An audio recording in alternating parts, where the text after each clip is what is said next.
C'est Aurélie Duchesne, je suis responsable de scolarité pour les élèves de master de stade public et je suis aussi co-responsable des admissions d'ENSAI.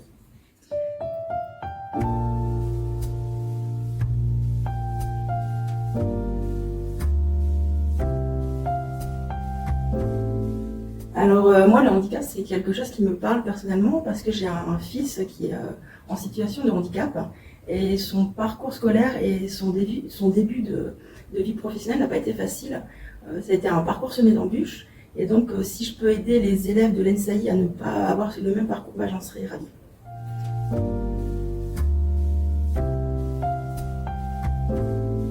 Alors il faut savoir que la cellule handicap est toute récente, elle a été créée cet été. Et son mode de fonctionnement va peut-être un peu évoluer, mais on peut distinguer 3 étapes. La première étape, c'est le recueil des demandes d'aménagement de scolarité. Donc là, il y a des entretiens qui sont faits individuellement avec les élèves.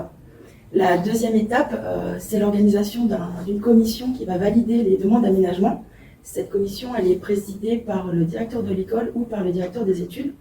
Et enfin, la troisième étape, c'est la mise en œuvre des décisions et la transmission des décisions à la scolarité principalement, mais aussi à nos collègues de la logistique du DSI, les acteurs, les partenaires académiques et également les enseignants et les élèves si besoin.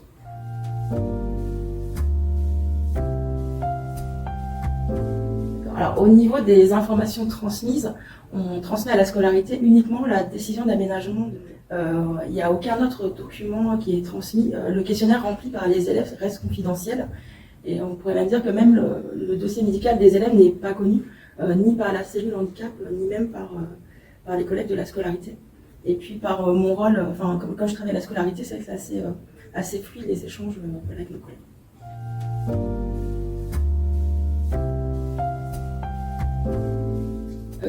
Alors, la plupart des personnes en situation de handicap sont bien intégrées. Malheureusement, on peut voir quelques élèves qui ne le sont pas suffisamment.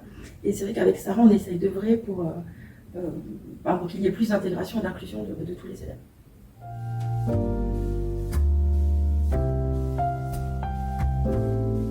Alors, au niveau de la communication, on envoie un mail en début d'année à tous les élèves pour qu'ils se signalent.